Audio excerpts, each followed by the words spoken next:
नमस्कार मित्रों।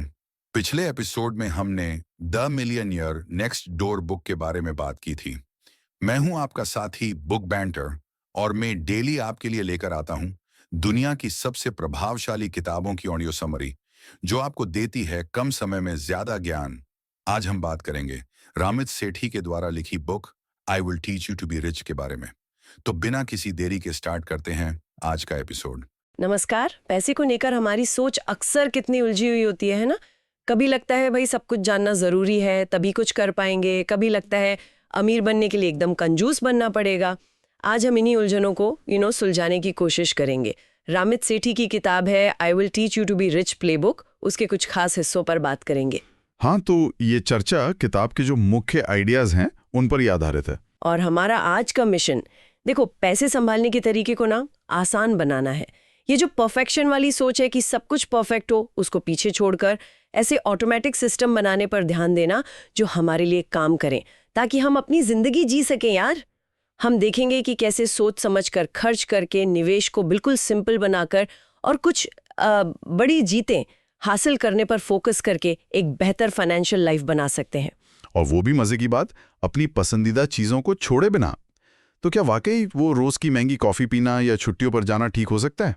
चलिए समझते हैं इस किताब का नजरिया क्या है। आइए इसकी परतें खोलते हैं। रामित का जो सबसे पहला और शायद सबसे ज़रूरी मैसेज है वो ये कि भाई शुरुआत करने के लिए सब कुछ जानने का इंतज़ार मत करो। वो सबसे बड़ी गलती है। कहते हैं ना, परफेक्ट जो है वो गुड का दुश्मन होता है। यहाँ भी वही बात है, बस शुरू कर दो। हाँ, और ये बात सुनने में जितनी सीधी लगती है ना, उतनी ही गहरी है। अक्सर लोग एनालिसिस में ही फंसे रह जाते हैं। वो सबसे सही कदम ढूंढने में इतना टाइम लगा देते हैं कि कभी शुरुआत ही नहीं कर पाते हैं। एक डर सा रहता है कि कहीं कोई गलती ना हो जाए। यहीं पर किताब ऑटोमेशन यानी स्वचालन की ताकत पर बहुत जोर देती है। और दिलचस्प बात यह है कि ऑटोमेशन सिर्फ सुविधा के लिए नहीं है, ये असल में हमारी अपनी आदतों और भावनाओं से लड़ने का एक तरीका है। अपने आदतों और भावनाओं से लड़ने का तरीका ये कैसे? मतलब देखिए, हमारी जो इच्छा शक्ति है, विल पावर, वो भरोसेमंद नहीं होती है ना। आज जोश है तो बचत कर ली, कल मूड नहीं किया तो छोड़ दिया। ऑटोमेशन इस विल पावर की जरूरत को ही एक तरह से खत्म कर देता है। एक बार आपने नियम बना दिए कि सैलरी आते ही इतना पैसा बचत में जाएगा, इतना निवेश में, इतना बिल के लिए, तो फिर वो हर महीने अपने आप होता रहता है। ये हमारी जो टालमटोल करने की आदत है या एकदम से कुछ भी खर्च कर देने का मन करता है, उसको बाईपास कर देता है। ये सचमुच सोते हुए बचत करने जैसा है, क्योंकि सिस्टम आपके लिए काम कर रहा है, आपकी भावनाओं या आपके आलस के बावजूद। अच्छा, तो ये सिस्टम हमारी कमजोरियों को ही ध्यान में रखकर बनाया गया है। समझ गई। इसी तरह क्रेडिट कार्ड को लेकर भी किताब का नजरिया काफी अलग सा है। आमतौर पर लोग या तो इनसे बहुत डरते हैं या फिर बिल्कुल लापरवाही से इस्तेमाल करते हैं। बिल्कुल, किताब कहती है कि क्रेडिट कार्ड ना तो दोस्त हैं न दुश्मन, ये सिर्फ एक साधन है, एक टूल। इनका अगर समझदारी से इस्तेमाल करें तो आप कई फायदे उठा सकते हैं। अच्छा क्रेडिट स्कोर बनाना, रिवॉर्ड पॉइंट्स या कैशबैक कमाना, और हाँ, ऑनलाइन खरीदारी को ज्यादा सुरक्षित बनाना। लेकिन इसका सबसे बड़ा नियम, जो बिल्कुल पत्थर की लकीर है, हर महीने बिना चूके पूरी बकाया रकम चुकानी है। अगर आप ऐसा नहीं कर सकते तो साफ बात है, क्रेडिट कार्ड आपके लिए नहीं है। और ये क्रेडिट स्कोर बनाना इतना जरूरी क्यों है? कई लोग सोचते हैं कि भाई अगर लोन नहीं लेना तो क्या फर्क पड़ता है। हाँ, ये एक आम गलतफहमी है। क्रेडिट स्कोर सिर्फ लोन के लिए नहीं होता। एक अच्छा क्रेडिट स्कोर आपको भविष्य में कम ब्याज दरों पर लोन दिलवा सकता है, चाहे वो घर के लिए हो, गाड़ी के लिए या किसी और जरूरत के लिए। और कम ब्याज का मतलब है हजारों या बल्कि लाखों रुपयों की बचत लंबे समय में। इसके अलावा बीमा कंपनियां भी प्रीमियम तय करते समय इसे देख सकती हैं, और आजकल तो मकान मालिक भी किराएदार चुनते वक्त इसे महत्व दे सकते हैं। और हाँ, अगर किसी पर पहले से क्रेडिट कार्ड का कर्ज है, खासकर वो ज्यादा ब्याज वाला, तो किताब एक बिल्कुल साफ रणनीति देती है। सबसे पहले उस कार्ड का कर्ज खत्म करें जिस पर ब्याज दर सबसे ज्यादा है, फिर उससे कम वाले का, और इसी तरह आगे बढ़ें। ये कर्ज के जाल से निकलने का सबसे तेज तरीका है। ठीक है, तो क्रेडिट कार्ड को सही तरीके से इस्तेमाल करना सीख लिया। अब बैंकों की बात करते हैं। किताब कहती है कि हमें बैंकों से भी बेहतर बनना है। इसका क्या मतलब हुआ? इसका सीधा सा मतलब है कि बैंकों को अपनी मेहनत की कमाई मुफ्त में ना लुटाएं। कई बैंक मामूली बैलेंस रखने पर या छोटे मोटे लेन देन पर भी तरह तरह की फीस काट लेते हैं, पता भी नहीं चलता। किताब सलाह देती है कि ऐसी बेकार की फीस से बचें। आजकल कई अच्छे ऑनलाइन बैंक हैं जो high interest savings account offer करते हैं, जहां आपका पैसा पारंपरिक बैंकों के मुकाबले ज्यादा ब्याज कमा सकता है। साथ ही ऐसे चेकिंग अकाउंट चुनें जिनमें कोई मंथली फीस ना हो या फिर आसानी से माफ हो जाती हो। लेकिन सेविंग्स अकाउंट में ब्याज दर में थोड़ा बहुत अंतर होने से क्या सच में ज्यादा फर्क पड़ता है? मतलब 1-8% से क्या ही होगा? छोटी अवधि में शायद ज्यादा ना लगे, बिल्कुल, लेकिन लंबे समय में ये फर्क बहुत बड़ा हो सकता है। इसे अगर बड़ी तस्वीर से जोड़कर देखें तो ये कंपाउंडिंग यानी चक्रवृद्धि ब्याज की ताकत है। जब आपके ब्याज पर भी ब्याज मिलने लगता है तो समय के साथ पैसा तेजी से बढ़ता है। 1% या 1.5% ब्याज दर का अंतर भी 10, 20, 30 सालों में एक बहुत बड़ी रकम बन सकती है। ये अपने पैसे को चुपचाप पड़ा रहने देने की बजाय एक्टिव रूप से काम पर लगाने जैसा है। आप अपनी मेहनत की कमाई को बैंकों की जेब भरने के बजाय अपने लिए क्यों ना बढ़ाएं? बात तो सही है, पैसा हमारे लिए काम करे, हम सिर्फ पैसे के लिए काम ना करें। अच्छा, तो क्रेडिट कार्ड ठीक हो गए, बैंक अकाउंट बेहतर चुन लिए, अब निवेश की बारी आती है। लेकिन किताब कहती है कि सीधे निवेश में कूदने से पहले कुछ तैयारी जरूरी है। हाँ, और ये तैयारी बहुत ही महत्वपूर्ण है। ये एक मजबूत नींव की तरह है। इसके 3 मुख्य हिस्से हैं। पहला, बुरा कर्ज चुकाना, खासतौर पर क्रेडिट कार्ड का कर्ज जिस पर 18%, 24% या उससे भी ज्यादा भयानक ब्याज लग रहा हो। इतना ज्यादा रिटर्न कमाना लगभग नामुमकिन है, तो इस कर्ज से छुटकारा पाना पहली प्राथमिकता होनी चाहिए, बिना किसी शक के। दूसरा, एक इमरजेंसी फंड बनाना। ये फंड कम से कम 3 से 6 महीने के आपके जरूरी खर्चों के बराबर होना चाहिए, जैसे किराया, खाना, बिल वगैरह। और इसे एक आसानी से निकाले जा सकने वाले सेविंग्स अकाउंट में रखना चाहिए, फिक्स डिपॉजिट या कहीं और नहीं। इमरजेंसी फंड क्यों इतना जरूरी है?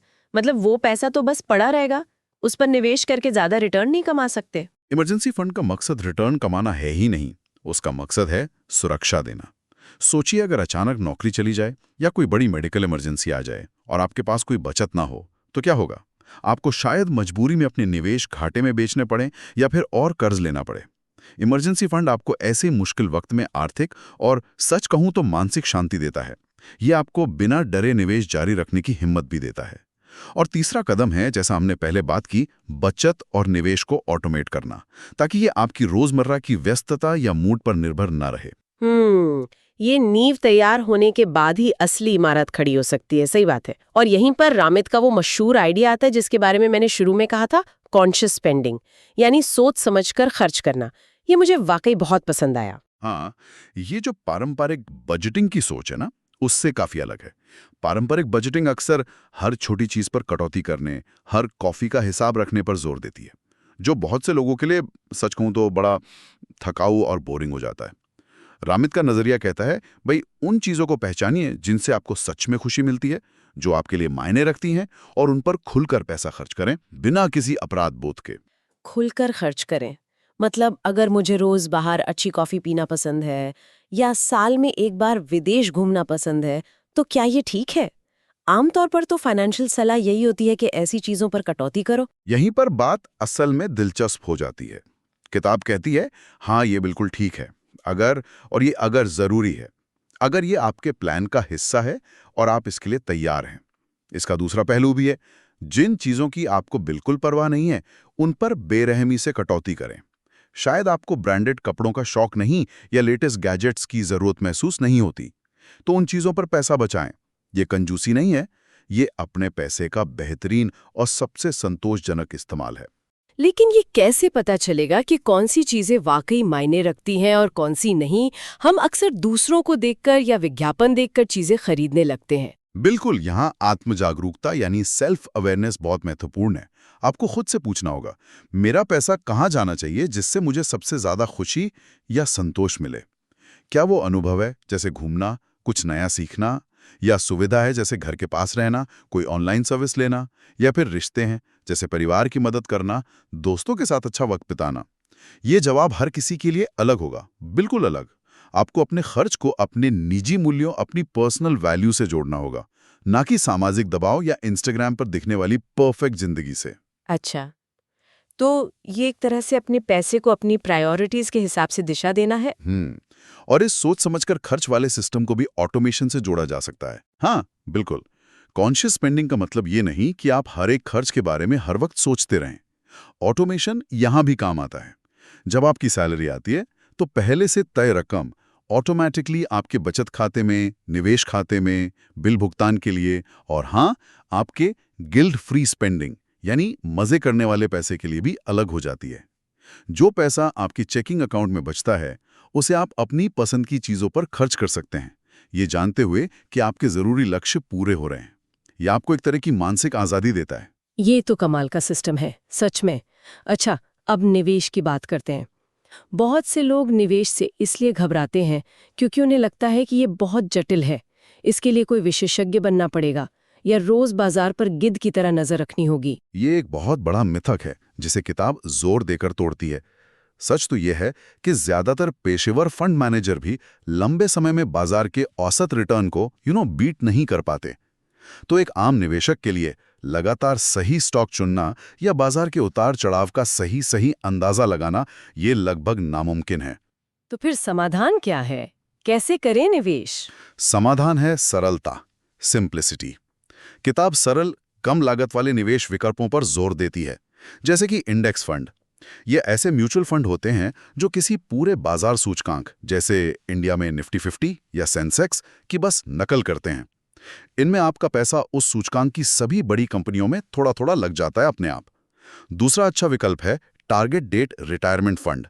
ये फंड आपकी रिटायरमेंट की जो अनुमानित तारीख है, उसके हिसाब से अपने आप अपने निवेश के मिश्रण को, मतलब स्टॉक्स और बॉन्ड्स के अनुपात को बदलते रहते हैं।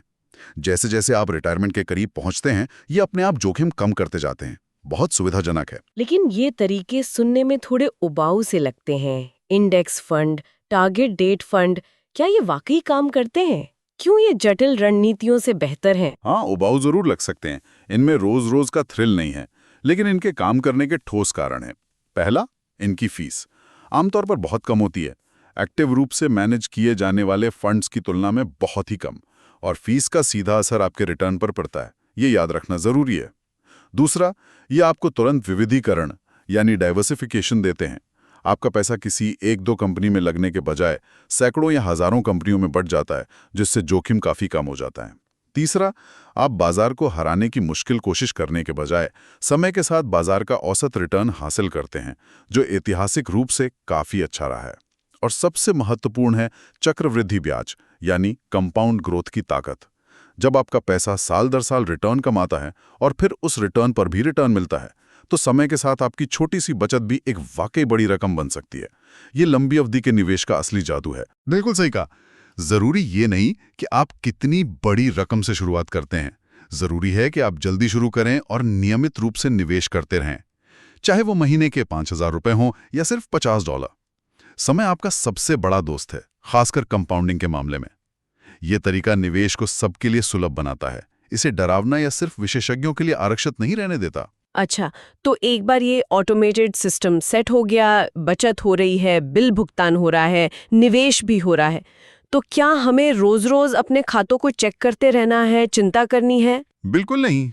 वास्तव में किताब इसके सख्त खिलाफ सलाह देती है। बार बार अपने निवेश को देखने से आप बाजार के रोज के उतार चढ़ाव से बेवजह घबरा सकते हैं और शायद डर के मारे गलत फैसले ले लें। एक बार सिस्टम सेट हो जाने के बाद इसे पृष्ठभूमि में चलने दें, शांति से। महीने में एक बार बस ये देख लें कि सब कुछ ठीक से चल रहा है या नहीं, कोई गड़बड़ तो नहीं हुई। साल में एक बार अपने लक्ष्यों की समीक्षा करें, देखें कि क्या उनमें कोई बदलाव करने की जरूरत है। और हाँ, अगर आपकी आमदनी बढ़ी है तो अपनी बचत और निवेश की रकम को थोड़ा बढ़ाने की कोशिश करें। बस इतना ही, ज्यादा नहीं। ये तो काफी राहत की बात है, मतलब पैसे को लेके रोज की चिंता से मुक्ति।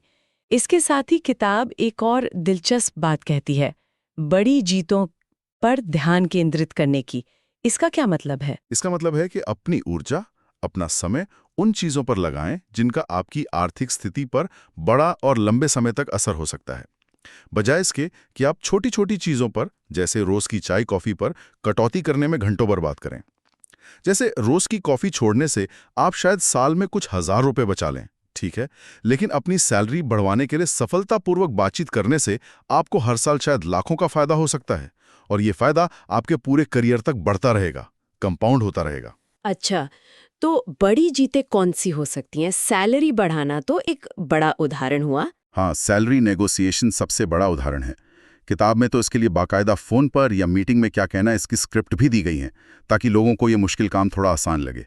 दूसरी बड़ी जीतें हो सकती हैं, जैसे क्रेडिट कार्ड कंपनियों से बात करके अपनी ब्याज दर कम करवाना, अगर ज़्यादा है तो, या केबल, फ़ोन, बीमा कंपनियों से बेहतर डील के लिए मोल भाव करना, या फिर कोई बड़ा खर्च जैसे घर खरीदना, उसे बहुत समझदारी से करना।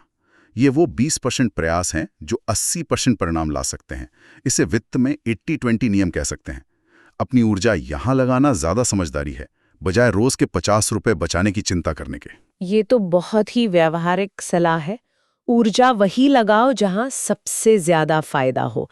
सही है। अब अंत में किताब एक बहुत ही बुनियादी सवाल पर वापस आती है। ये सब हम कर क्यों रहे हैं?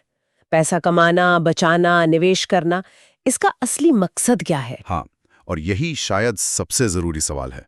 रामित का अंतिम बिंदु यही है कि पैसा अपने आप में लक्ष्य नहीं है। ये सिर्फ एक साधन है, एक टूल है, एक जरिया है। तो इन सब बातों का निचोड़ क्या है? निचोड़ यह है कि पैसा आपको अपनी मनचाही जिंदगी जीने में मदद कर सकता है। मनचाही जिंदगी मतलब समृद्ध जीवन, जैसा किताब में कहा गया है, वो क्या है? बिल्कुल, लेकिन यहाँ समृद्ध जीवन का मतलब सिर्फ करोड़पति बनना या बहुत सारा पैसा इकट्ठा करना नहीं है। हर किसी को खुद ये परिभाषित करना होगा कि उनके लिए समृद्ध जीवन का क्या मतलब है। क्या इसका मतलब है दुनिया घूमना, या अपने बच्चों को बेहतरीन शिक्षा देना, या जल्दी रिटायर होकर अपने शौक पूरे करना, या शायद अपना कोई बिजनेस शुरू करना, या समाज के लिए कुछ अच्छा करना। ये परिभाषा हर व्यक्ति के लिए अनोखी होगी, बहुत पर्सनल होगी। तो एक बार जब किसी ने अपने समृद्ध जीवन को परिभाषित कर लिया, फिर परिभाषित समृद्ध जीवन को हासिल करने के लिए करना है, और वो भी बिना किसी अपराध बोध के, बिना किसी गिल्ट के।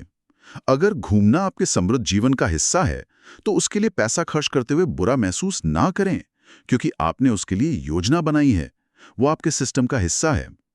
ये स्मार्ट मनी मैनेजमेंट के जरिए एक उद्देश्यपूर्ण और संतोषजनक जीवन जीने के बारे में है।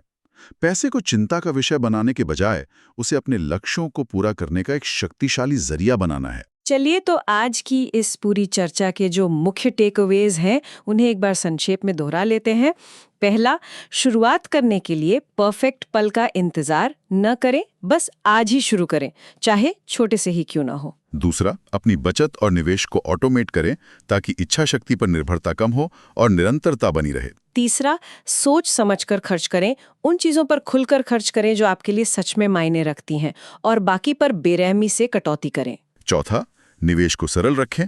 कम लागत वाले इंडेक्स फंड या टारगेट डेट फंड ज्यादातर लोगों के लिए अच्छे और शायद सबसे बेहतर विकल्प हैं। पांचवा, छोटी छोटी बचतों पर बहुत ज्यादा चिंता करने के बजाय बड़ी जीतों जैसे सैलरी बढ़ाने या बड़े बिल कम करवाने पर अपनी ऊर्जा लगाएं। और छठा, सबसे जरूरी, खुद के लिए परिभाषित करें कि समृद्ध जीवन का मतलब असल में क्या है, और फिर अपने पैसे का इस्तेमाल उस जीवन को जीने के लिए करें, बिना किसी गिल्ट के। ये कंजूसी के बारे में बिल्कुल नहीं है, बल्कि एक ऐसा सिस्टम बनाने के बारे में है जो पृष्ठभूमि में शांति से काम करता रहे, ताकि आप खुलकर अपनी जिंदगी जी सकें। और यहीं से एक जरूरी सवाल उठता है सोचने के लिए, किसी व्यक्ति के लिए समृद्ध जीवन का मतलब पैसों के अलावा और क्या-क्या हो सकता है? क्या इसमें अच्छे रिश्ते, बेहतर स्वास्थ्य, मानसिक शांति, कुछ नया सीखने के अवसर या समाज में योगदान देना शामिल हैं? ये सब चीजें भी तो हैं। और जो हम चाहते हैं, क्या वो वाकई हमारी अपनी गहरी इच्छाएं हैं, या फिर समाज, विज्ञापन और सोशल मीडिया हमें बताते हैं कि हमें क्या चाहना चाहिए?